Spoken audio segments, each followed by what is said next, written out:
Theatre day की importance जो है सिर्फ वो लोग जान सकते हैं जो लोग थिएटर करते हैं या तहे दिल से थिएटर से जुड़े हुए हैं। क्योंकि लोग मेंस डे सेलिब्रेट करते हैं, वुमेन्स डे सेलिब्रेट करते हैं, कैंसर डे सेलिब्रेट करते हैं, लेकिन थिएटर डे को ज़्यादातर लोग जो हैं वो नहीं जानते हैं। तो थिएटर उतना ही इम्पॉर्टेंट है जितना रोटी मेरे लिए इम्पॉर्टेंट है, या फिर रोटी कपड़ा मकान समझ लीजिए, जितना इम्पॉर्टेंट ह्यूमन बीइंग को है मेरे लिए तो उतना ही है। थिएटर एक सहज होने की प्रवृत्ति मात्र मेरे लिए बना, जिसमें मैं हर तरीके से उसके किसी भी अंग का एक भी भाग बन सकूं, वो मुझे बहुत सहज बना। मैं सिर्फ इसमें आया इसलिए था कि मुझे अभिनेता बनना है, लेकिन मैंने जब इसको शुरू किया और जो मैंने अपने अंदर चेंजेस देखे तो मुझे लगा कि यार ये तो सिर्फ अभिनेता नहीं बनाता है, ये तो अच्छे इंसान भी गढ़ता है। धीरे धीरे धीरे जैसे थिएटर को समझा और समझने के बाद मुझे ऐसा लगा कि थिएटर मेरी सांस है। बट सर, आज की डेट में थिएटर की क्या सिग्निफिकेंस आपको लगती है, क्या अहमियत है थिएटर की? अक्सर हम थिएटर को सिनेमा से कंपेयर करते हैं या कैमरा से कंपेयर करते हैं, बट थिएटर एक लौती ऐसी जगह है जहाँ पे एक अभिनेता और एक दर्शक वन ऑन वन आपस में जुड़ते हैं। रंगमंच लोगों तक वो बात पहुंचा पा रहा है जो वो एक्चुअल में पहुंचाना चाहता है, जो इंटरनेट नहीं कर सकता, जो आपके व्हाट्सएप या फिर इंस्टाग्राम नहीं कर सकता, उस वाले जो फंक्शन जो भी है वो सिर्फ थिएटर ही कर पाएगा। थिएटर का कोई फॉर्मूला नहीं और कभी होगा भी नहीं। उसमें स्पर्श का विचार होता है कि कुछ तो है जो मुझे छुआ, जो मैंने देखा और मैं अपने अंदर तराश रहा हूँ एज एन ऑडियंस, और कुछ तो है जो मुझे छुआ, जो मैं कर रहा था और मैं महसूस कर रहा था एक अभिनेता के तौर पर। ऑडियंस उस चीज़ को महसूस करती है, ये मुझे भी महसूस हो जाता है। जब मैं कोई भी सीन किसी भी एक्ट का, अगर वो ऑडियंस तक नहीं पहुंच रही है ना तो वो फेक है, और वो जो फेकनेस होती है ना आदमी की, वो तुरंत समझ में भी आ जाती है। तो आपको क्या लगता है कि थिएटर के अंदर ऐसी क्या चीज़ और जोड़ सकते हैं हम लोग जिससे थिएटर की अनिश्चितता को कम किया जाए? थिएटर को आपने जाना नहीं है। अभी भी मैं कहूँगा आज हम जिस सिविलाइजेशन का पार्ट है, थिएटर पूरी तरह जो विधा है वो एक्सप्लोर नहीं है। आंगिकम भुवनम यस्य वाचिकम सर्ववांगमयम आहार्य चंद्र तारादि त्वम नमः सात्विकम शिवम।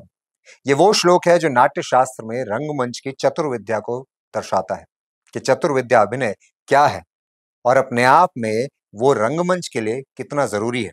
और आज हम थिएटर डे के ऊपर एक ग्रुप डिस्कशन के लिए बैठे हैं, जहां पर बात करेंगे उन लोगों से थिएटर के बारे में कि किस तरीके से हम लोगों को थिएटर तक पहुंचा सकते हैं और थिएटर को लोगों के पास ला सकते हैं। तो let me welcome our today's guest professor Govindaraju Bharadwaja, who is in IGNOU SOPVA division, मारम मेहरा जो कि एक नाट्य प्रशिक्षक हैं पिछले 25 साल से और 5 एलिमेंट्स थिएटर में डायरेक्शन और अभिनय करते हैं, राहुल आमट जो कि एक अभिनेता है और एक DRDO ऑर्गेनाइजेशन में कार्यरत भी हैं, और साथ ही एक फिल्म निर्देशक पल्लव गोयल जो कि पिछले कई सालों से हिंदी सिनेमा के अंदर कार्यरत हैं और साथ ही साथ बहुत ही बेहतरीन फिल्में बनाई हैं और साथ में इन्होंने बहुत सारे प्लेज भी डायरेक्ट किए हैं। तो मैं आप सबका तहे दिल से शुक्रिया अदा करता हूं और अभिनंदन करता हूं। Welcome to talking through. तो सर, आज जैसे कि थिएटर डे है, हम सारे जानते हैं, और थिएटर डे की इम्पोर्टेंस जो है सिर्फ वो लोग जान सकते हैं जो लोग थिएटर करते हैं या तहे दिल से थिएटर से जुड़े हुए हैं। क्योंकि लोग मेंस डे सेलिब्रेट करते हैं, वुमेन्स डे सेलिब्रेट करते हैं, कैंसर डे सेलिब्रेट करते हैं, लेकिन थिएटर डे को ज़्यादातर लोग जो हैं वो नहीं जानते हैं। तो आई थिंक सबसे पहले इस ग्रुप डिस्कशन के लिए मुझे लगता है सबसे पहला जो सवाल मैं आप सबसे पूछना चाहूँगा कि सर, आपके लिए थिएटर, रंगमंच की इम्पोर्टेंस क्या है?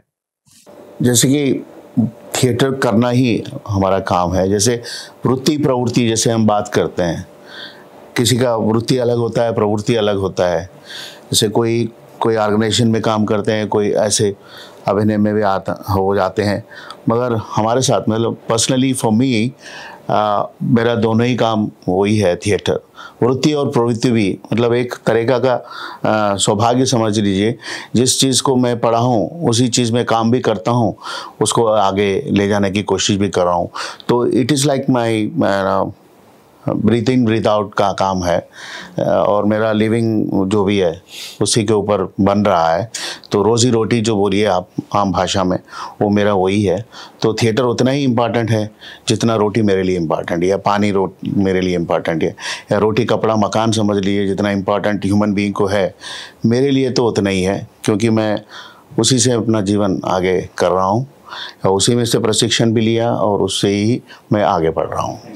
मतलब आप बताएं कि आप फिल्में भी बनाते हैं और आप थिएटर भी करते हैं, तो थिएटर रंगमंच आपके लिए क्या मायने रखता है?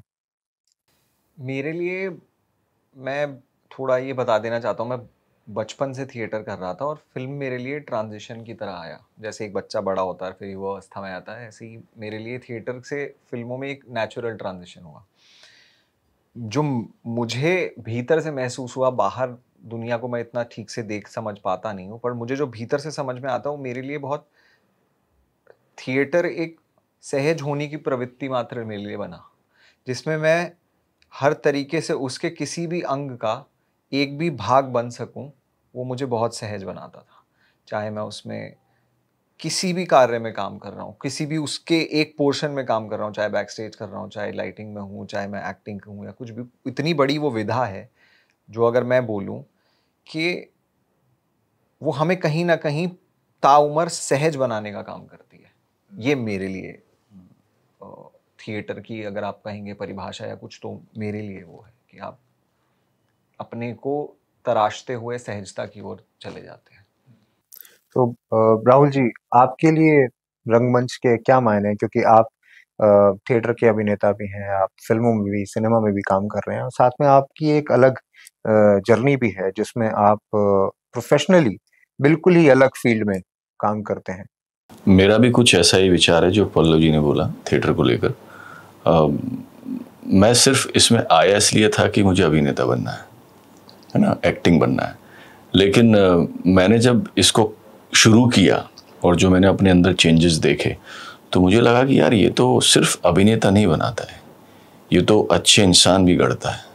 आपके अंदर की वो गंदगी को भी ख़त्म कर देता है जो आप अपने अंदर लेकर चल रहे होते हो। तो बेसिकली उन्होंने सही बोला, ये ज़िंदगी जीने का, एक बेहतरीन ज़िंदगी जीने का एक ऐसा सलीका है जो सिर्फ इसलिए नहीं करना चाहिए कि आपको अभिनेता बनना है, इसलिए भी करना चाहिए कि आपको एक अच्छा इंसान सोसाइटी में बनना है और आसपास के लोगों को बनाना है। तो for spread good humanity, spread love, spread honesty, इन सब के लिए थिएटर मेरे हिसाब से बहुत ज़रूरी है। और मानव सर, जैसे आप पिछले 25 साल से थिएटर कर भी रहे हैं और सिखा भी रहे हैं, तो आपके लिए इसके मायने क्या होंगे? क्योंकि जैसे अभी गोविंद राजू सर ने कहा कि ब्रेड एंड बटर तो है ही है, जितना सांस लेना जरूरी है, जितना रोटी खाना जरूरी है, लेकिन आप सिखा भी रहे हैं और कर भी रहे हैं अभिनेता के तौर पे भी। ऐसा नहीं है कि सिर्फ आप नाटक सिखा रहे हैं। तो आपके लिए क्या मायने है इसके? मैं जो सर ने बोला, गोविंद राजू भाजपा सर ने बोला, उसी का एक्सटेंशन थोड़ा सा है कि जैसे सर ने बोला कि सांस, तो मुझे ऐसा लगता है, और मैंने जब थिएटर शुरू किया था तो मैं 18 साल का रहा हूँगा, और शुरू में थोड़ा सा ये था कि हाँ ठीक है थिएटर करेंगे तो एक्टर बन जाएंगे शुरू में, लेकिन फिर धीरे धीरे धीरे जैसे थिएटर को समझा और समझने के बाद मुझे ऐसा लगा कि थिएटर मेरी सांस है बेसिकली, और वही जैसे सर ने कहा कि वही रोज़ी रोटी भी बन गई और वही ज़िंदगी भी है, और ये है मायने मेरे लिए, तो थिएटर सांस की तरह। बट सर, आज की डेट में थिएटर की क्या सिग्निफिकेंस आपको लगती है? क्या अहमियत है थिएटर की? थिएटर की अहमियत तो आज बहुत ज़्यादा है। इनफैक्ट ये मेरा पर्सनल सोच है कि थिएटर एक ऐसी जगह है, क्योंकि अक्सर हम थिएटर को सिनेमा या से कंपेयर करते हैं या कैमरा से कंपेयर करते हैं, बट थिएटर एक लौती ऐसी जगह है जहाँ पे एक अभिनेता और एक दर्शक वन ऑन वन आपस में जुड़ते हैं। तो जो भी एक थिएटर का अभिनेता है या थिएटर में जो भी हो रहा है, रंगमंच में जो भी अभिनेता जो भी अपने किरदार के इमोशंस जो भी दिखा रहा है, वो सीधा दर्शक से कनेक्ट हो रहा है। तो मुझे ये लगता है कि दर्शक और रंगमंच ये दोनों एक दूसरे के पूरक हैं, और अगर कोई रंगमंच के थ्रू कुछ कहना चाह रहा है तो वो चीज़ दर्शक तक डायरेक्ट पहुंच रही है। तो आजकल तो, और इनफैक्ट पहले भी कभी अहमियत कम नहीं हुई रंगमंच की, और आज भी बहुत ज़्यादा है। बट सर, जिस तरीके से अभी मानव सर ने बोला कि रंगमंच की अहमियत पहले भी कम नहीं हुई, आज ज्यादा है, तो क्या आपका भी यही सोचना है कि रंगमंच लोगों तक वो बात पहुंचा पा रहा है जो वो एक्चुअल में पहुंचाना चाहता है? जी, जैसे कि मानव भी कह रहे हैं कि there is a functional value of theatre, like एक तो होता है कि हम कहते हैं कि एक एंटरटेनमेंट एस्पेक्ट है, और दूसरा डायडैक्टिक, जैसे हम बात करते हैं। डायडैक्टिक का मतलब you are teaching something through this art form theatre. पहले वी स्टार्ट विथ एंटरटेनमेंट। हर बंदा, जैसे सर ने भी बोला कि I want to become an actor. Everybody जो भी थिएटर में पहले आता है कि वो अपने आप को दर्शाना चाहता है स्टेज के ऊपर।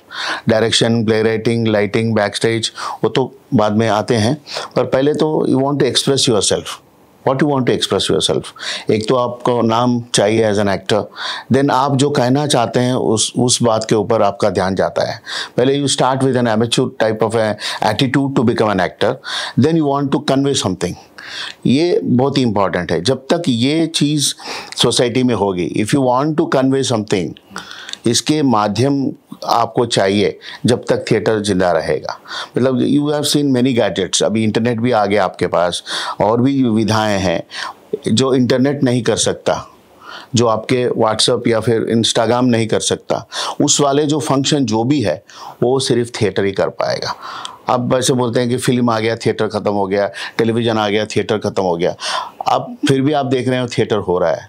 इसका क्या मतलब है कि there is a function to be done through theatre, इसीलिए थिएटर आ रहा है। अगर सचमुच ये मान लिया जाए तो फिल्म जो बड़ा पर्दा है हमारा नाटक को खा गया, तो कोई नाटक करने की ज़रूरत नहीं होगी, कोई देखने भी नहीं जाता। Still there is a function, है ना। एक उसके साथ जो होने वाला फंक्शन है वो अभी भी जिंदा है। इसीलिए आपके जो फोक आर्ट फॉर्म्स भी आजकल जिंदा है। जहाँ तक इंटरनेट नहीं पहुँच रहा है, अभी भी वहाँ देखिए आपके नाटक जो फोक थिएटर हो रहा है या थिएटर भी हो रहा है, तो आप जैसे सिर्फ स्क्रॉल करने की चीज़ें हैं वो तो चलते ही रहेंगे। उसके अलावा भी जो फंक्शन है, जो नैरेटिव्स बनते हैं सोसाइटी में, जो लोगों को ज़रूरत है, जो कुछ सेंसिटिव चीज़ें भी है, वो कुछ हार्श बात भी हमें बताना है, वो थिएटर ही कर सकता है। 1-to-1 की बात जैसे मानव कह रहे हैं कि एक ही नरेशन को ऑडियंस और एक्टर्स एक ही टाइम पे शेयर करने का ये एक ही विधा है दुनिया में, कोई और विधा नहीं है। अब you take a film, it is already recorded, उनके इमोशंस रिकॉर्ड हो चुके हैं। मैं उनकी मान्यता की बात नहीं कर रहा हूँ कि I am not here to validate cinema और टेलीविज़न, बट अगर आप एक नैरेटिव को एक ही टाइम पे ऑडियंस और एक्टर को शेयर करने का एक ही टाइम पे, तो वो एक ही विधा है थिएटर, तो उसकी अहमियत तो रहेगी, क्योंकि there is no other alternative for this. वो है बात। तो पल्लव, जैसे अभी सर ने बोला कि उसकी अहमियत तो रहेगी, और ये क्वेश्चन मैं आपसे स्पेसिफिकली इसलिए पूछ सकता हूँ क्योंकि आप दोनों ही विधाओं को साथ साथ कर रहे हैं, क्योंकि आप फिल्म डायरेक्शन में भी हैं और आप थिएटर भी साथ में कर रहे हैं।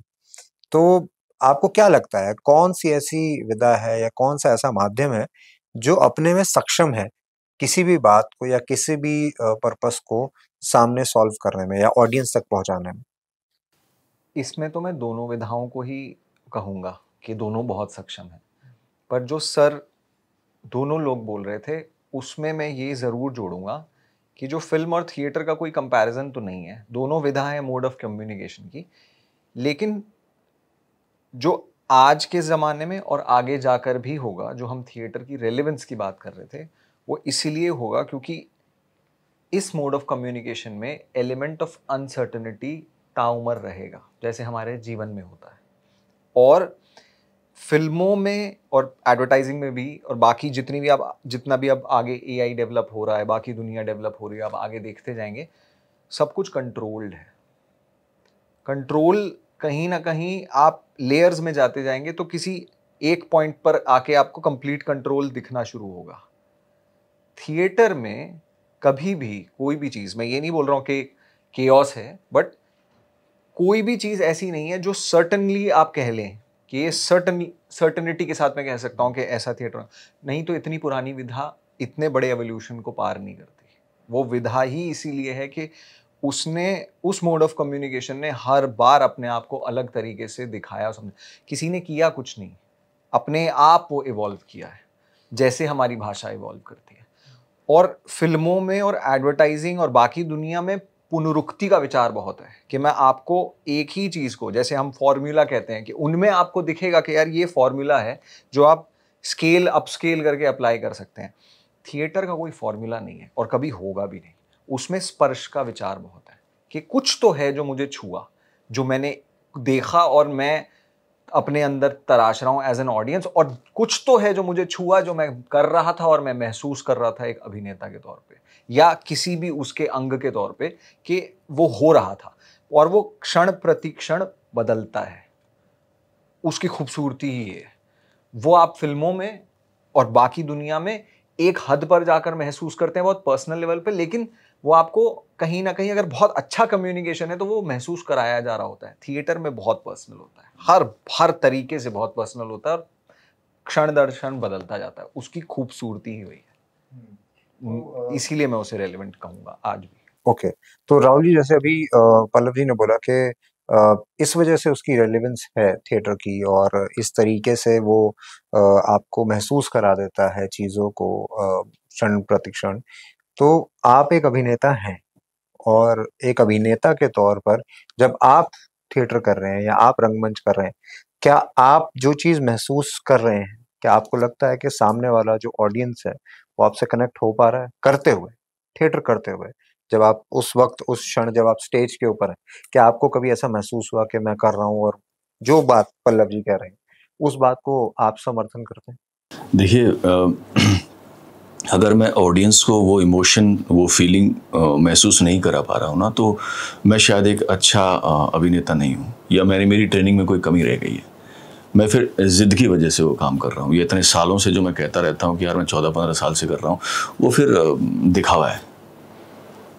ऑडियंस उस चीज़ को महसूस करती है, ये मुझे भी महसूस हो जाता है। जब मैं कोई भी सीन किसी भी एक्ट का, चाहे वो थिएटर हो, माध्यम कोई भी हो, चाहे वो फिल्म हो या थिएटर हो या मेरी अपनी कुछ कही हुई पोइट्रीज हो, अगर वो ऑडियंस तक नहीं पहुंच रही है ना, तो वो फेक है। और वो जो फेकनेस होती है ना आदमी की, वो तुरंत समझ में भी आ जाती है। इतने सालों के अभ्यास के बाद, इतने सालों के थिएटर जर्नी के बाद में जब ऑडियंस उस चीज़ को फील करती है ना, तो वही हमारा सुख होता है, हमारी अपनी हैप्पीनेस होती है। तो मैं तो ख़ास तौर से कोशिश यही करता हूँ कि जब भी किसी भी एक्ट को मुझे करने का मौका मिले, चाहे वो कोई भी इमोशन हो, कॉमेडी हो, कोई भी हो, तो मैं ये कोशिश करता हूँ कि यार ऑडियंस कैसे इस चीज़ को एक्सेप्ट कर पाएगी या स्वीकार कर पाएगी या अपने से कनेक्ट कर पाएगी। तो वो जितनी भी टेक्निक्स या जितनी भी विधा हमने सीखी होती है, वो सब लगा देते हैं उस कैरेक्टर को समझने के लिए। और एक ही टारगेट होता है कि ऑडियंस उस एक्ट को समझ सके, हम ऑडियंस तक उस शब्द या उस इमोशन के पॉइंट ऑफ व्यू से पहुंच सके। तो डेफिनेटली ये बिल्कुल सही बोला पल्लव ने कि अगर कोई भी चीज़, कोई भी टेक्निक आपको ऑडियंस तक नहीं पहुंचा पा रही, तो फिर वो झूठी है, फेक है, फिर आप एक अच्छे अभिनेता या अच्छे डायरेक्टर नहीं हो। तो बट जैसे अभी राहुल जी ने बात कही कि ट्रेनिंग की, कि अगर हम लोग उस चीज़ को नहीं पहुंचा पा रहे हैं, तो क्या आपको लगता है सर कि वो ट्रेनिंग या वो पैटर्न आज ज़्यादा बेहतर हुआ है, इवॉल्व हुआ है थिएटर के अंदर, या वो पहले ज़्यादा बेहतर था? पहले जिस मापदंड पे, जिन मेजरमेंट्स के ऊपर एक्टिंग की ट्रेनिंग दी जाती थी या डायरेक्शन की या थिएटर एज़ एन होल करवाया जाता था, वो पहले ज़्यादा बेहतर था, या आज वो ज़्यादा इवॉल्व हो गया और ज़्यादा बेटर हो गया? गौरव, मेरे हिसाब से मुझे ऐसा लगता है कि हम पहले का और अभी का ना कंपेयर थोड़ा कर नहीं सकते हैं। कंपैरिजन जैसी कोई चीज़ है नहीं। अब जैसे थोड़ा पहले का लें, जैसे जो पुराने डायरेक्टर्स रहे, या जो अब मैं अपने टीचर्स की बात करूं, अगर जिन टीचर्स से मैंने सीखा है, तो वो बहुत ना डीप में जाके चीज़ें बताते थे। मतलब छोटी छोटी चीज़ें, है ना। और उस पीरियड में इतनी टेक्नोलॉजी नहीं थी, जैसे आवाज़ को लेकर कि भाई अगर आप पहले जब हम सीख रहे थे तो कहा जाता था कि भाई थिएटर कर रहे हो, ऊंचा बोलो। आजकल क्या हो गया है कि अब वो कह रहे हैं कि ठीक है, इतना ऊंचा बोलने की जरूरत नहीं है, टेक्नोलॉजी आ गई है, ठीक है। तो वो भी बहुत अच्छा था और ये भी बहुत अच्छा है। तो ये नहीं कह सकते हम, मतलब मुझे ऐसा लगता है कि हम कंपेयर नहीं कर सकते।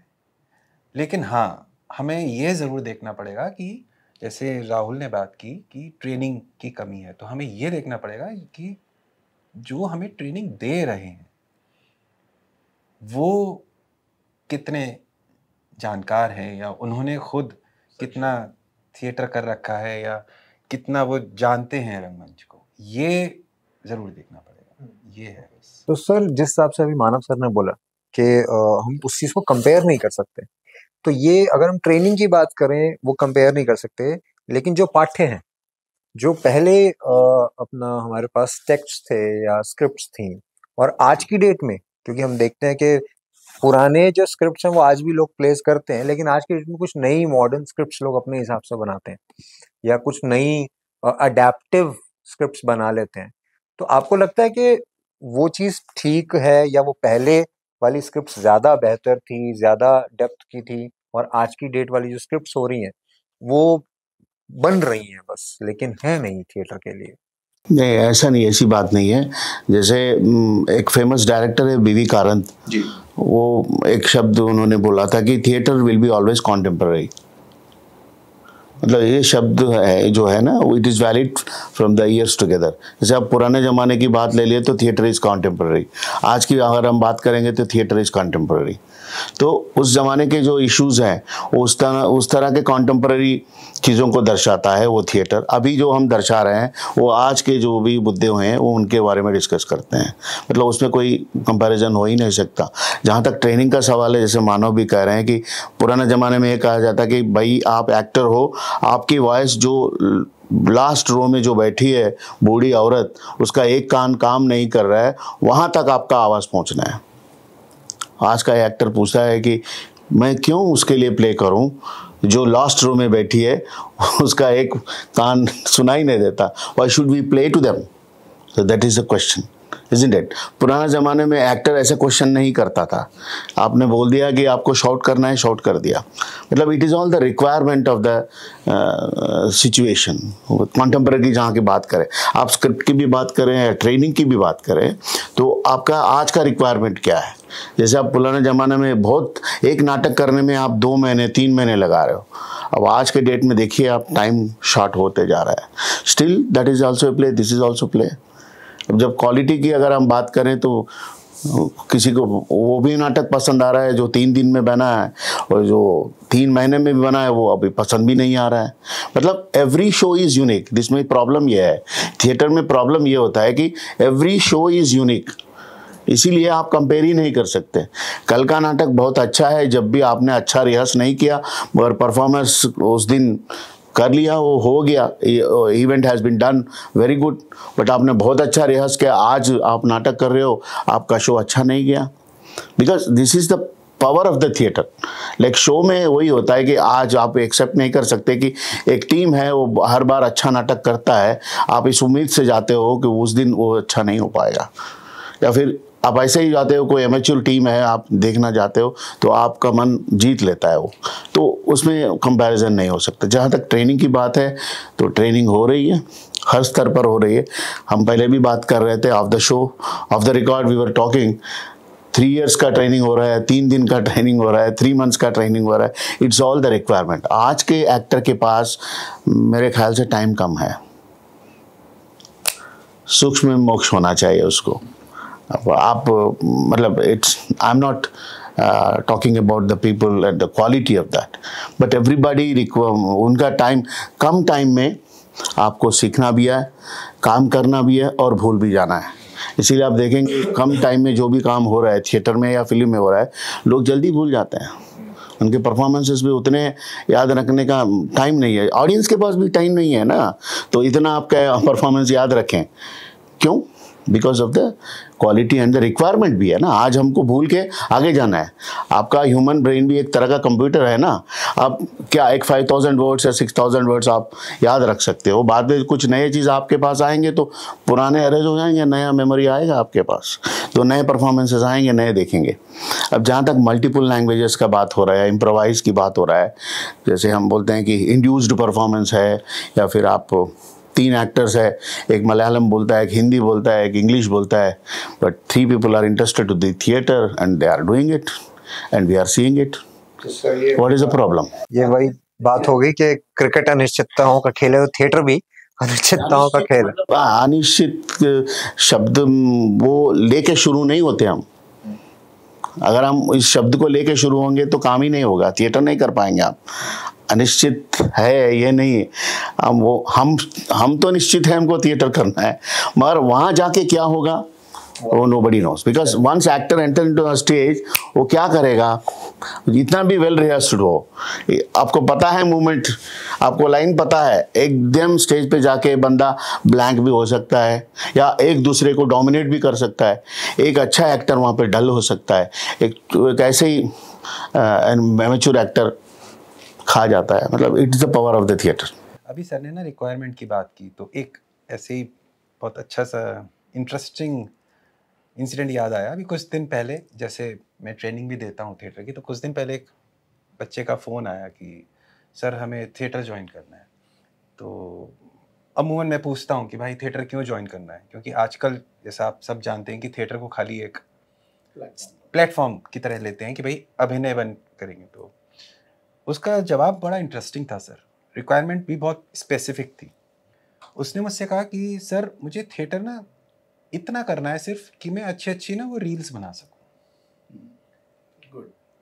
तो तो मैंने कहा ये एकदम नई रिक्वायरमेंट है कि मतलब आप फोकस है कि आपने सिर्फ वो 15 सेकंड 30 सेकंड, अब 3 मिनट हो गया है शायद, तो वो 3 मिनट तक आपने वो रील बनाने के लिए आपको थिएटर करना है। तो ये रिक्वायरमेंट वाली बात बहुत अच्छा, बिजनेस बढ़ेगा इससे। हाँ।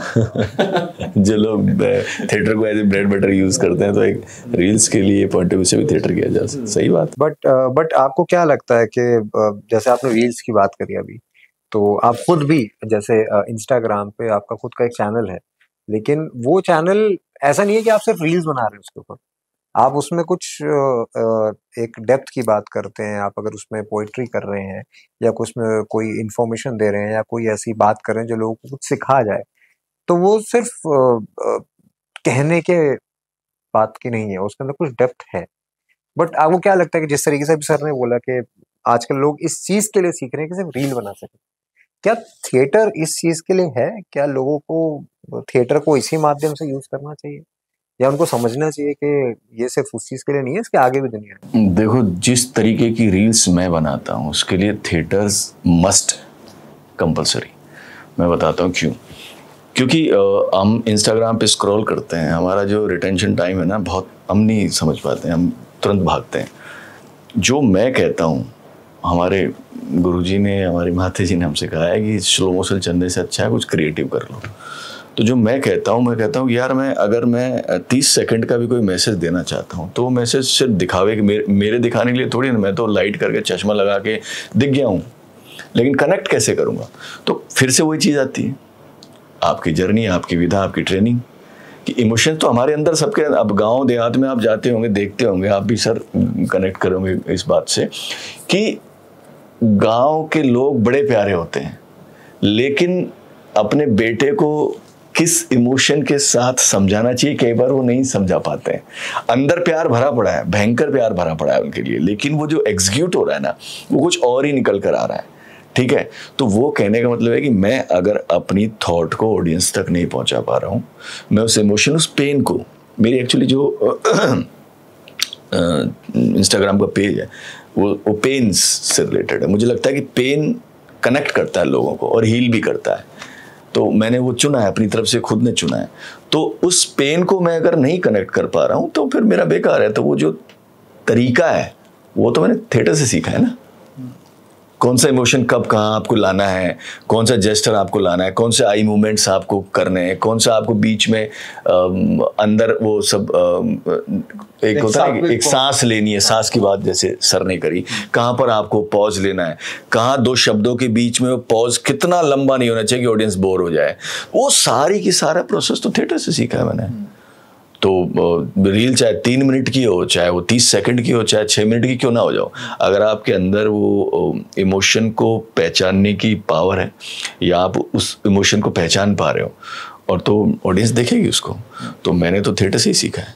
तो अब जैसे इन्होंने बात कही बनाने की, तो अब आप जिस तरीके से आप थिएटर करते हैं, आप प्लेस बनाते हैं या आप डायरेक्ट करते हैं, उसी तरीके से उसी माध्यम से आप मतलब अलग माध्यम में आप फिल्में बनाते हैं।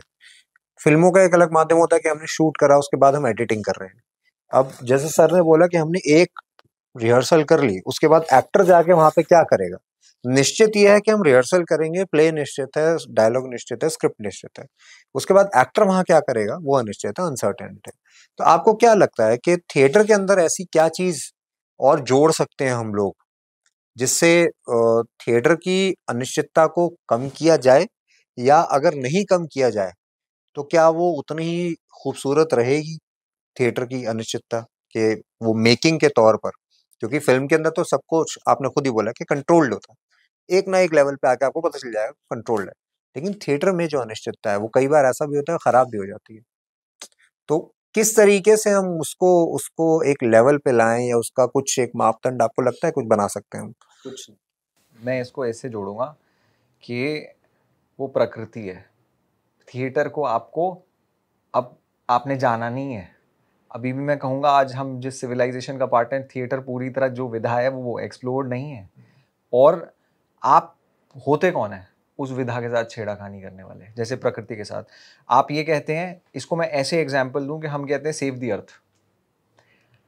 आप अपने को कर्म करना तो बंद करो, वो खुद ठीक कर लेगी अपने आप को। तो आपको कुछ छेड़ने की जरूरत नहीं है कि मैं ये करूं या ये मैं ये। आपने जो सीखा है ना, आप उसकी एक फॉर्म डेवलप करके अपने दुनिया में डाल सकते हैं। पर आप ये ना लें कि मैं इसको ये ट्वीक करूंगा तो ये आ जाएगा, ये ट्वीक।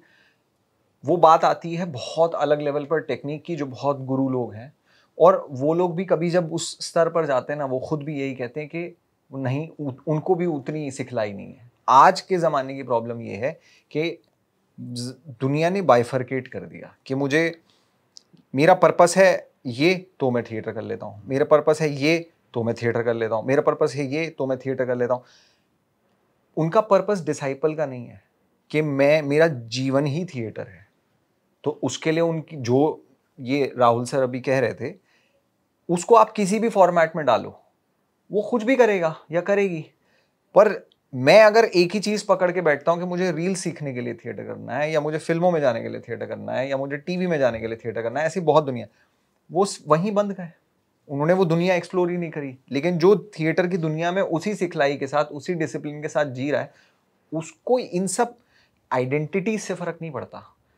अभी के ज़माने में ये बाइफर्केशन हुए आइडेंटिटी और तादाद दोनों को जोड़ देने के, कि मेरी मैं हूँ। इस मैं ने बहुत कुछ खराब किया है। और हमें उस थिएटर की जो प्योरिटी है ना, उसको हम नहीं होते कुछ छूने वाले। इनफैक्ट फिल्मों की विधा भी, जो भी कोई भी मोड ऑफ कम्युनिकेशन की विधा है, उसको छूने वाले हम नहीं है। वो अपने आप इवॉल्व करेगी, अपने आप इवॉल्व करेगी। हम उसका एक बहुत ही माइन्यूट सा भाग है जो हम कर सकते हैं पूरी जिंदगी भर, उसमें हम करें और सीखें। ये मेरा मानना है। सर जैसे भी पल्लव ने बात कही इवॉल्व की, तो जैसे हम पहले बोलते थे कि अगर हम ग्रीक थिएटर की बात करें या अपने नाट्य शास्त्र की बात करें, या ये बात करें कि पहले ज़माने में थिएटर बना कैसे होगा, कि लोग अपनी बातें जो हैं वो अपने आने वाली पीढ़ी तक पहुंचाना चाहते थे। तो इसलिए हो सकता है बॉन फायर के आसपास लोग बैठते होंगे और सुबह शिकार कैसे किया वो बच्चों को बताते होंगे। तो आपको लगता है कि थिएटर जो है वो थिएटर करने वाले इवॉल्व हुए हैं या थिएटर इवॉल्व हुए हैं? कौन इवॉल्व हुआ है, थिएटर या थिएटर करने वाले? नहीं, इसमें से एक अलग चर्चा की ओर हम जा रहे हैं। मगर जैसे मैंने पहले भी कहा था, there are many narrations to be narrated. जैसे फॉर एग्जांपल मैं कोई अच्छी चीज़ देखा हूँ या सुना हूँ या कोई अच्छी कहानी पढ़ी है, तो मैं ये सोचता हूँ कि ये सबको पढ़ना चाहिए, ये सबके पास जाना चाहिए। जैसे राहुल की रील की भी मैं बात करें, कभी मैं इंस्टाग्राम पर भी रील देखता हूँ, कोई मुझे फ़नी लगता है, फिर क्या अच्छा लगता है, तो I will just forward it to my people, like वो भी सिलेक्टेड। कोई शायरी का हो तो उस टाइप का जो बंदा होता है, इंटरेस्ट रहता है, उसको मैं देना चाह रहा हूँ। या कोई फ़नी है तो कुछ और चीज़ें हैं, कोई एक पर्सनल बंदे को ही भेज सकता हूँ, ऐसे मैं शेयर करता हूँ। मगर जब थिएटर का सवाल आता है कि कोई अच्छा स्टोरी मैंने पढ़ा है या फिर अच्छा नाटक मैंने पढ़ा है, तो मैं सोचता हूँ कि ये यहीं तक ख़त्म ना हो जाए। मतलब मैं अपने लैंग्वेज की बात करूँ या हिंदी से भी कोई छोटा सा स्टोरी ले लिया, वो हम पढ़ लेते हैं, तो मुझे लगता है कि ये बहुत सारे लोगों के पास जाना चाहिए। उसके लिए मेरे पास है क्या? I am not a poet, I am not a dancer, I am not a musician, I am a theatre person, so I will do a theatre. तो यही हो रहा है कि आप उसमें इवॉल्व की जैसे बात कर रहे हैं, तो that is rightly he said कि वो अपने आप बनते जाता है। जैसे हम कोई वर्कशॉप भी कर रहे हैं, तो डायरेक्टर नाम का डायरेक्टर है, वो जो बात कर रहे हैं ना, कंट्रोलिंग पावर, वो थोड़ा कंट्रोल करने का नाटक करता है, ज़्यादा कंट्रोल वो भी नहीं कर पाएगा, क्योंकि you are playing with emotions. जहाँ तक आप इमोशंस की बात करेंगे, एक्टर जब ओवर इन्वॉल्व हो जाता है, वो बहुत डेंजरस हो जाता है स्टेज के ऊपर, तो वहाँ तक डायरेक्टर या टीचर थोड़ा कंट्रोल करता है। भैया आप अपने आप को ज़्यादा इन्वॉल्व मत करो, कि आप उसमें एम्पैथाइज करो कैरेक्टर के साथ और सिंपैथाइज करो। ज़्यादा एम्पैथाइज करेंगे तो आप रोल करना भी भूल जाओगे, तो you become the role. Then if you become Narasimha, you are going to kill the Hiranyakashipa, that is not that. You have to enact it. So वहाँ तक कंट्रोलिंग आती है। जो इवॉल्व की बात करते हैं, तो हम बताते हैं कि इसके लिमिटेशंस क्या है। भैया ये इमोशन चाहिए हमें, तो अगर आप है तो आपको ऐसा लगता है कि आपको अभी हंसी आ रही है, आपको रोना आ रहा है, आपको यू आर फीलिंग बैड, तो how you will do it. और आप ही नहीं, आप एक किरदार जब बनते हैं तो उसकी क्वालिटीज़ आप अपने बॉडी पे या फिर आपके वॉइस में, आपके थॉट प्रोसेस में कैसे लाएंगे, यही तो ट्रेनिंग दिया जाता है। तो ये भी ज़रूरी नहीं है कि जो डायरेक्टर चाह रहा है वो एक्टर कर रहा है, कि एक्टर भी अपना कोशिश कर रहा है ना। इसीलिए हम बोलते हैं कि theatre is a composite art. जैसे प्लेराइट ने एक क्रिएशन किया और डायरेक्टर के पास है, जैसे मैंने पढ़ा, मैंने एक्टर के साथ शेयर किया, वो अपना योगदान देंगे, है ना, अपना अपना, सर ये ऐसा हो सकता है, ऐसा हो सकता है। फिर हम एक मुद्दे पे आते हैं, चलो ये ऐसा हो सकता है, ये कैरेक्टर ऐसे बिहेव करेगा, ऐसे बिहेव करेगा। Then we go on playing that, rehearsal करते करते पहले जैसे हमने शुरू किया वो लास्ट में रहता नहीं है, कुछ और भी आ जाता है। अच्छा शुरुआत होती है, बुरा एंड भी हो सकता है, या हमने कुछ स्क्रैच से शुरू करते हैं, अच्छा भी हो जाता है। इवॉल्व जैसे बात कर रहे हैं, तो अच्छी बुराई की बात नहीं है, इट्स ए प्रोसेस। इसीलिए हम बोलते हैं कि theatre is always a process, there is no end point. End point तो होएगा ही नहीं। जैसे 2 घंटे का नाटक हो गया, 3 घंटे का हो गया, शुभम कार्ड हो गया, और आप एंड में आके कटन कॉल ले रहे हो, ये बात नहीं है। उसके बाद ही तो असल कहानी शुरू होती है। लोग आके आपको बोलते हैं, फीडबैक देते हैं कि अच्छा है या बुरा है या जो भी है, फिर वहाँ से फिर आपका जर्नी फिर शुरू हो जाती है। तो इन्वॉल्व तो वहीं से हो जाता है, लास्ट बेल के बाद ही फिर नाटककार अगर सच्चा हम लेते हैं किसी का opinion, we'll take it very critical opinions, then we'll start again from the scratch। तो इन्वॉल्व की बात है, मैं ऐसे बोल रहा हूँ कि जैसे नरेशंस की बात है, बहुत सारे थिंक है, वी हैव टू नरेट। जब तक स्टोरियाँ ख़त्म नहीं हो जाती तब तक तो ये थिएटर चलता रहेगा, ये इवॉल्वमेंट, ये प्रोसेस बढ़ती रहेगी। This is my opinion. तो सर जैसे आपने लिमिटेशंस की बात कही, तो सर आपको क्या लगता है कि इस टाइम पे आज के संदर्भ में थिएटर के लिए क्या लिमिटेशंस हैं, या क्या लिमिटेशंस थिएटर फेस कर रहा है? थिएटर के लिए मुझे ऐसा लगता है कि सिर्फ एक तो टेक्निकल, अब पहले के ज़माने में काफ़ी सारी लिमिटेशन थी, जैसे मैंने कहा कि आवाज़ वाली लिमिटेशन थी, लेकिन अब वो भी ख़त्म हो गई है। ऐसे ही टेक्निकल जो प्रॉब्लम्स थी वो सब ख़त्म हो चुकी हैं। जैसे पहले हम कहते थे कि खाली हमें लाइट्स के थ्रू ही अपना कुछ सीन दिखाना है या सेट थोड़ा लगा लिया, अभी वो पीछे मल्टीमीडिया चला लेते हैं, वो सब LEDs आ जाती हैं।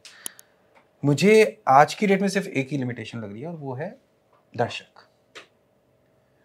कि एक हॉल की, चाहे वो कितना ही बड़ा हॉल हो, उसमें एक लिमिटेड नंबर ऑफ दर्शक आ रहे हैं।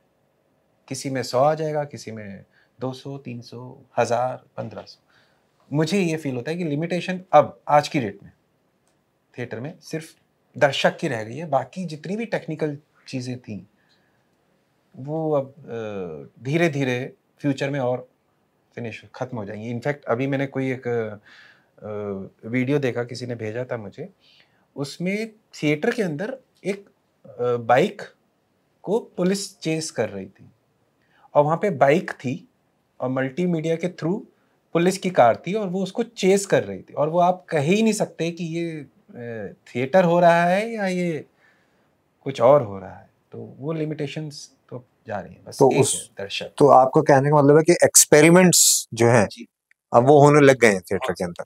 बहुत सा- जैसे पहले एक नॉर्मल एक आप समझते थे कि नहीं यार इसका एक पैरामीटर है, हाँ। ठीक है, एक मापदंड है, उसी को हमको फॉलो करना चाहिए, लेकिन अब उसको कन्वेंशंस को तोड़ा जा रहा है, कन्वेंशंस को तोड़ा जा रहा है। बट लेकिन जैसे दर्शकों की बात कही तो जैसे राहुल जी आप इस बात को मेरे ख्याल से सही कहेंगे कि अगर किसी शो के अंदर कोई फेमस चेहरा होता है तो उस शो में दर्शक आ जाते हैं, भले कितनी ही उसकी चार्जेस क्यों ना हो। लेकिन अगर किसी शो के अंदर कंटेंट अच्छा है, उसका प्ले राइट जो है बहुत बढ़िया या बहुत जाने माने प्ले राइट है, उसका प्ले जो स्क्रिप्ट है वो बहुत अच्छी है, लेकिन तब भी उसके अंदर जो है दर्शक नहीं आते, तो आपको क्या लगता है ये किसका फेलियर माना जाएगा? ये थिएटर का फेलियर है या ऑडियंस का फेलियर है? किस वजह से है ये? देखिए यही तो कुरूति है, दर्द जिसे कहते हैं ना, कुरूति कहूँगा मैं इसको। हाँ सीरियसली, ये मतलब मेरे को सच में समझ में नहीं आ रहा। ठीक है ऑडियंस उस फेमस एक्टर को देखना चाहती है स्क्रीन पे, आई मीन स्टेज पे, कंटेंट चाहे जो भी हो। मैंने बहुत सारे प्लेस ऐसे देखे हैं जिसमें सच में कोई नहीं होता, कुछ भी नाम बड़ा होता है, बस उस नाम के बेस पे आप टिकट खरीद लेते हो और अंदर जाके ठगा सा महसूस करते हो। मैं किया हूँ कई बार। मैं तो इससे पूरी तरीके से सहमत नहीं हूँ ऑडियंस से। मैं तो इस पॉडकास्ट के माध्यम से कहना चाहता हूँ कि सीरियसली बता रहा हूँ कि जो एक इंडिपेंडेंट डायरेक्टर, एक छुपा हुआ चेहरा, ये छुपे हुए लोग जो अंडरडॉग कह सकते हो उसको, जो अपने क्राफ्ट पे मेहनत कर सकते हैं ना, मेरे ख्याल से एक बना बनाया स्टार उतना नहीं कर सकता शायद। सर मैं आप सहमत होंगे मेरी बात से, क्योंकि आपको साबित करना होता है, आपको प्रूफ करना होता है कि मेरे अंदर ये विधा है। क्योंकि स्टार्टिंग में थिएटर एक्टर क्या आता है, मैंने भी कहा, सर ने भी सहमत हुए कि स्टार्टिंग में तो हम लोग अभिनेता बनने के लिए आते हैं ना, हमको लोग जाने पहचाने समझें, तो हमारी पूरी कोशिश रहती है कि हम बेस्ट काम करें और जो टैक्स है वो भी कमाल का उठाएं। तो वहाँ पर ऑडियंस को ये समझना चाहिए कि जो लोग इस तरीके से मेहनत कर रहे हैं, जिनका कोई नाम नहीं है, वो ज़्यादा अच्छे से परफॉर्म करेंगे। और ऐसा नहीं है कि स्टार भी नहीं करते, वो भी मेहनत करते हैं, बट सिर्फ स्टार के नाम पर या सिर्फ एक फेस के नाम पर टिकट खरीदने की गलती शायद उनको नहीं करनी चाहिए। अच्छा, ये स्टार वाली बात पे मैं इंटरप्ट कर रहा हूँ राहुल को। एक एक्सपीरियंस ही बता रहा हूँ कि क्योंकि मैं एक्सपीरियंस ही बता सकता हूँ, ज़्यादा इतना थिएटर देखा भी है, करा भी है। एक बहुत बड़े स्टार हैं मतलब अभी, और उनका कोई एक नाटक हम लोग करवा रहे थे, देखा था। तो आप बिलीव करोगे सर कि वो इतना बड़ा स्टार है, वो थिएटर बैकग्राउंड से ही थे, मतलब सिनेमा में उनको देखने के लिए लोग जाते हैं, ठीक है, और वो थिएटर बैकग्राउंड से ही है। उनका एक शो हो रहा था राहुल, उनकी जो नर्वसनेस थी ना सर, वो उतनी ही थी जितनी एक अभिनेता की शो होने से पहले होती है। वो एकदम ग्रीन रूम में लेट गए, अरे मेरे लाइंस नहीं याद हो रही हैं, मुझे ये नहीं हो रहा। तो अब हम उस टाइम पे थोड़ा यंग थे, तो हम कह रहे हैं कि सर आप नर्वस क्यों हो रहे हो, आप तो यहीं से हो, थिएटर बैकग्राउंड से। बोले भाई थिएटर करे हुए मेरे को 5 साल हो गए, 10 साल हो गए। तो ये है उसको मेरे ख्याल से सर उसकी रेपुटेशन का डर है, क्योंकि स्क्रीन पे जब वो कैमरे के सामने काम करता है तो कट्टू मतलब एक एक डायलॉग, दो डायलॉग, अब अचानक से उसको वो आ गया कि मेरे नाम से ऑडियंस आई है, मेरे नाम से आई है और मैं तो थिएटर बैकग्राउंड से ही हूँ। हाँ, तो वो मेरे ख्याल से उसको डर है इस बात का। बट पल्लव, आप कितना इस बात को सही मानेंगे कि एक शख्स जो है जो थिएटर से उठ के स्क्रीन की तरफ गया है, और अब फिर वापस स्क्रीन से थिएटर के पास आ रहा है, वो प्रैक्टिस में नहीं है। लेकिन कितना जस्टिफाइड है ये कि उसको अगर वो प्रैक्टिस में नहीं है तो उसको थिएटर करना चाहिए? मैं मतलब इसको मैं डिबेट नहीं करूंगा इसके ऊपर, मतलब मैं इसमें कोई मैं नहीं होता बताने वाला, पर मुझे ऐसा लगता है कि बहुत सारे आप ऐसे लोग देखेंगे कि वो सिनेमा में थिएटर के स्टेपिंग, आप अगर ध्यान से देखेंगे वो वाकई में उस दर्जे पर पहुंचा है अगर कोई भी व्यक्ति, तो वो कहीं ना थिएटर से जुड़ा हुआ ही होगा। जुड़ा हुआ होगा का मतलब वो कर रहा होगा फिल्मों के साथ साथ करते हुए या वो करते हुए, चाहे उनका कितने भी स्पैन का करियर रहा हो, कुछ कुछ पोर्शंस में वो थिएटर के साथ या तो वो कहीं जुड़ करके प्रोड्यूस कर रहे होंगे कुछ, या मतलब वो ना वो टूट नहीं पाएगा। तो वो जो लोग कहते हैं ना कि आप तो वहां के हो गए और फिर वापस नहीं आए और ये नहीं आए वो नहीं आए, वो मुझे लगता है कि पूरी तरह सत्य नहीं है वो बात, क्योंकि ऐसा हो ही नहीं सकता। क्योंकि एक एक्टर, आप सब लोग बहुत अच्छे से जानते हैं और आप लोग सब बहुत अच्छे से महसूस करते हैं कि जो मज़ा आपको सेट पे नहीं आएगा वो मज़ा आपको स्टेज पे आएगा। वो जो एक मज़ा कह लीजिए, वो इमोशन कह लीजिए, वो ताउम्र की खोज में रहता है इंसान। वो कहीं ना कहीं उसको एक वो फीलिंग रहेगी कि भाई मेरे को ये तो करना ही है यार, मतलब ये कैसे छूट, कुछ उसको कुलबुलाहट होगी। तो इसको मैं ये नहीं कहूँगा कि वो वहाँ चले गए और अब वो वापस आ रहे हैं और कम बैक हो रहा है, ये वाली बात मैं सब लोगों की उस बात से मैं सहमत हूँ कि हाँ, क्योंकि अब आपका एक वर्थ हो गया है। सिनेमा ने क्या किया, सिनेमा ने आपको 10,000 लोगों के सामने से 1 करोड़ लोगों के सामने प्रोजेक्ट कर दिया, बस। अब उतने ही 1 करोड़ का परसेप्शन हो गया आपके ऊपर। वही परसेप्शन लेकर के ये जो 10,000 लोग हैं आपकी फेम को लेकर आए हैं, उसी का बोझ आप कैरी कर रहे हैं। पर जो आदमी जुड़ा ही हुआ है उसको बोझा है ही नहीं, वो कहेगा मैं जैसा वहां कर रहा था वैसा मैं यहां करूंगा। बात ये है। और ओवरऑल मुझे थिएटर के साथ कह लीजिए, फिल्म के साथ, गति आदमी की वही है। अगर आप सोच करके आए ना, सोचे भी नहीं, आपकी जिंदगी वैसे चल रही है ना, तो ठीक है। अगर आप स्टेपिंग स्टोन बनाने आते हैं ना जब चीजों को, तब प्रॉब्लम होती है। इससे मैं ये करूंगा, फिर इससे मैं ये करूंगा, तब आप उधर के भी एक टाइम पे नहीं रहते, इधर के भी नहीं, क्योंकि आपने तो सब ट्रांजिशन कर लिया। जैसे हमारे यहाँ कहते हैं कि ये तो टीवी इंडस्ट्री के है जी, ये तो फिल्मों में आ गए, फिल्मों के अब ये तो इनको काम नहीं मिला जी, टीवी में आ गए। ऐसा नहीं होता, उसका माध्यम अलग है, उसने वो चीजें करी, आज उसको यहाँ मौका मिला, कल उसको वहां मौका मिला, वो तब भी करेगा, आज भी करेगा, अगर उसने सच्चाई के साथ उसको किया है तो।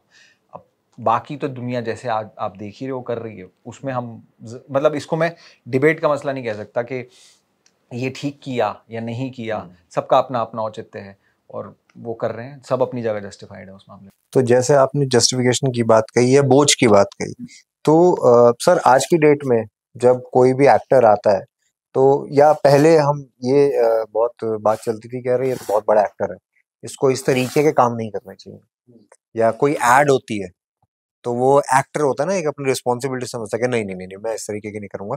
और आज भी कई सारे बड़े एक्टर हैं, बड़े नाम हैं, जो कई सारी एड्स हैं जो अपना रिजेक्ट कर देते हैं जस्ट बिकॉज कि वो अगर ये ऐड करेंगे तो उसका इम्पैक्ट कुछ और पड़ेगा। तो क्या आपको लगता है कि थिएटर का भी वो इम्पैक्ट अभी है, उतना पावरफुल है थिएटर सोसाइटी पे इम्पैक्ट डालने के लिए? नहीं, ये दो different things you are talking about.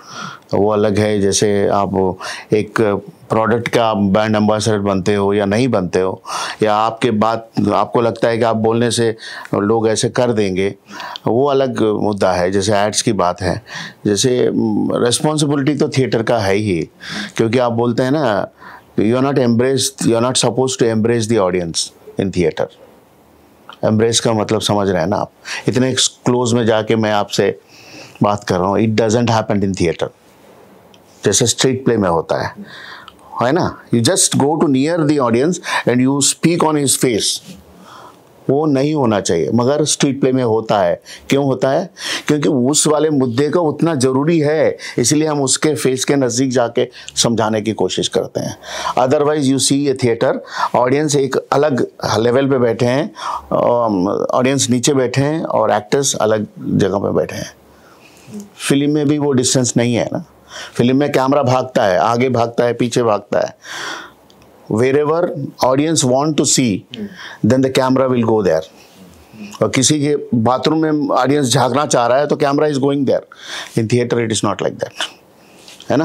हमारा है ना, एक we are not suppose to embrace the audience, that is the power of the theatre.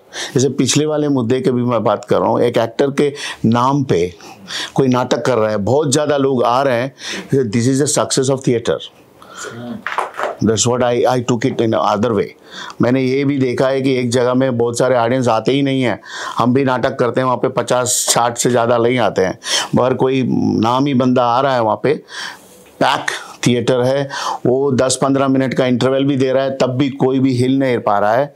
तो one way it is the name of the actor and then next comes the success of the theater। ये तो नाटक ही देख रहे हैं ना, तो film ही नहीं देख रहा है वो फिल्म एक्टर है, मगर वहाँ पे हम फिर उसका फिल्म नहीं चल रही है, वो तो नाटक ही चल रहा है। तो वो पावर तो नाटक का ही समझना चाहिए आप। और कम बैक, ये जो गोइंग बैक, वो इट डिपेंड्स ऑन इंडिविजुअल, वो हम कर सकते हैं। वो एक्टर जो क्षमता रखता है दोनों चीज़ें में काम करने का, वो वापस भी आता है, करता है, फिर फिल्म में चला जाता है। जो क्षमता नहीं है तो वो वापस ही नहीं आएगा, उसको पता है कि आज के डेट में मैं थिएटर कर ही नहीं पाऊंगा, क्योंकि गया मेरा वो जो रिदम था वो गया, वो ही वोंट कम बैक, ही और शी वोंट कम बैक। जिनके पास वो है performing quality in both the medias, they are only coming, they are only success. आपको रिजल्ट दिख ही रहा है, तो उसमें हमें चर्चा करने की कोई ज़रूरत ही नहीं है कि अगर आपको उनका नाटक देखना पसंद है तो जाइए देखिए, उनका फिल्म पसंद आया तो देखिए जाइए। Audience have all the rights, किसका क्या नाटक देखना है, किसका क्या मूवी देखना है, किसका क्या वेब सीरीज़ देखना है, हमारे पास है ना चॉइस। जैसे रिमोट आपके हाथ में है तो वो हमारे दिमाग में है वो, तो it's not the question of that, but who is performing what, this is not the question. Audience को क्या चाहिए? अगर उस बंदे को आप थिएटर में देखना चाहें तो आप आ रहे हैं, लोग देख रहे हैं। ऐसा नहीं है कि कोई अच्छा एक्टर थिएटर में भी कर रहा है, वहाँ पे भी कभी कभी भीड़ ज़्यादा नहीं होती है, वो भी देखा है हमने, ऐसा नहीं, देयर डुअलिटी है इसमें। बट सर ऐसा क्या कर सकते हैं हम कि जो हम ये देखते हैं, ये डिफरेंशिएशन देखते हैं, उसको हम किसी तरीके से किसी जगह पे कम कर सकें, एज इन के लोकल थिएटर ग्रुप्स जो हैं या जिनको हम एमेच्योर थिएटर ग्रुप्स कहते हैं, क्या उनके लिए किया जा सकता है एज अ थिएटर फ्रेटर्निटी के जो लोग हैं हम लोग के, क्या इनिशिएटिव लिया जा सकता है कि वो डिस्टेंस जो है कम हो जाए और जो थिएटर ग्रुप्स चल रहे हैं वो उन तक लोग ज्यादा जाएं, वो लोग थिएटर देखें जाकर, क्या किया जा सकता है इस चीज के लिए? मुझे तो ये लगता है सर कि कोई भी किसी के लिए कुछ नहीं कर सकता, ठीक है। अगर आप थिएटर कर रहे हो, अगर कोई एमेच्योर ग्रुप जो आजकल वैसे तो उसको एमेच्योर ग्रुप कहा जाता है, लेकिन मैं कहूँगा कि वो बहुत ज़्यादा मैच्योर ग्रुप्स हैं, क्योंकि वो बहुत ज़्यादा नाटक कर रहे हैं। तो अब अक्सर मैंने देखा है ग्रुप्स को ये चीज़ कहते हुए कि ऑडिटोरियम्स नहीं है, ऑडिटोरियम्स की कमी है कि हम नाटक कहाँ करें। तो भैया फला गवर्नमेंट को ऑडिटोरियम्स बनाने चाहिए, या कोई जगह एक प्रोवाइड करनी चाहिए, या हमको ना ये वो देना चाहिए, वो देना चाहिए। बट द प्रॉब्लम इज, अगर कोई जना, कोई ग्रुप सर सच में थिएटर करना चाहता है तो वो जगह स्पेस के लिए परेशान नहीं होगा, वो इस स्टूडियो में भी थिएटर कर लेगा, वो अपनी जगह भी खुद बना लेगा, इंटीमेट स्पेस में भी कर सकता है, खुद के कहीं भी आप घर में कर सकते हो। इनफैक्ट कई बार मैं देख रहा था कि बॉम्बे में या दिल्ली में भी जो अच्छे एक्टर्स हैं वो सर अपने घरों में थिएटर कर रहे हैं, वो अपने घरों की छत के ऊपर थिएटर कर रहे हैं। जैसे नसीर सर कहते हैं, मनोज बाजपेयी सर कहते हैं कि मैंने 4 लोगों को बुलाया और बोला कि भाई मैं थिएटर और मैं एक्ट करूंगा, दारू तब मिलेगी, या फिर खाना तब खिलाऊंगा जब तुम मेरा एक्ट देख लोगे। अब मनोज पावा जी हैं और जो सीमा पावा है, वो दोनों अपने बिल्डिंग के टेरेस पे थिएटर कर रहे हैं, और वो बड़ा उनका थिएटर होता है तो वो बड़ा सेलिब्रेशन होता है उनके घर में, जितनी भी ऑडियंस आएगी उनके लिए खाना बनेगा, ये करेगा। तो मैं ये नहीं कह सकता है, कहूँगा कि कोई भी किसी के लिए कुछ नहीं कर सकता है। अगर आपने थिएटर करना है तो बाबू थिएटर करो। सर थिएटर के अंदर बहुत सारी अलग अलग, जैसे आपने फोक आर्ट की भी बात की थी, तो हमारे कई सारी, जब हम अभी आज के डेट में कंटेम्पररी थिएटर जो है उसको देखते हैं, लेकिन जो फोक आर्ट्स हैं, जो ट्रेडिशनल आर्ट थिएटर है, उसको वो बहुत कम देखने को मिलता है या बहुत सिलेक्टेड स्पेसेस पे देखने को मिलता है। तो आपको क्या लगता है कि क्या ऐसा तो नहीं है कि उसकी वजह से उसका वैल्यू या उसकी रिदम जो है वो कम हो जाएगी? नहीं नहीं, ऐसी बात नहीं। मैंने ऐसे पहले बोला था, जो परफॉर्मिंग आर्ट्स है वो ऑलवेज कॉन्टेम्प्ररी। जैसे आज आप फोक आर्ट कहिए, ट्रेडिशनल आर्ट कहिए, जो भी अभी प्रदर्शित हो रहा है वो कॉन्टेम्प्ररी है। जो प्रदर्शित नहीं हो रहा है वो ख़त्म हो गया, तो इसका मतलब वो कॉन्टेम्प्ररी नहीं है। आज भी आप यक्षगाना देख रहे हो तो इट इज़ कॉन्टेम्प्ररी। आप स्टोरी देखिए, उसमें आप मैं आपको एग्जांपल देता हूँ, वाली और सुग्रीव का उन्होंने एक परफॉर्मेंस किया, तो you don't feel that you are seeing a story from Ramayana. एक भाई, दो भाइयों का जो लव है, उसमें एक ब्यूटीफुल सीन उन्होंने डिज़ाइन किया। वाली और वो सुग्रीव लड़ते हैं, लड़ाई चल रही है, all of a sudden what happens, वाली सुग्रीव को अपने पीठ पे लेके पूरा स्टेज घूम रहा है, जो बचपन में दो भाई खेलते हैं, एक दो मिनट के लिए, फिर ऑल ऑफ ए सडन वो आके फिर युद्ध शुरू करता। तो वो अगर आप तुम देख लोगे तो it is not Yakshagana, it is आपके घर में दो भाई खेल रहे हैं, लड़ाई भी कर रहे हैं, इसीलिए वो आज भी जिंदा है। What I am trying to say is, traditional हो, फोक हो, जो भी कॉन्टेम्परेरी प्रॉब्लम्स को दर्शा रहा है, या फिर पुराने स्टोरीज में भी आप कॉन्टेम्परेनियस इश्यूज को देख सकते हैं, वो अभी प्रदर्शित हो रहा है। नहीं है तो वो ख़त्म हो जाएगा। जैसे बाउल सिंगिंग की का बात करते हैं, बंगाल का, जहाँ आपका इंटरनेट नहीं पहुँच रहा वहाँ पे भी अभी बाउल सिंगिंग है, इसीलिए वो सुनना चाहते हैं आप, है ना, सुन रहे हैं ना लोग। जब तक सुन रहे हैं तो वो कॉन्टेम्परेरी है, तो हमें उसमें चिंता करने की कोई बात नहीं, वो तो अपने आप जीवित कर लेंगे, वो तो चलता ही रहेगा। This is what actually happening.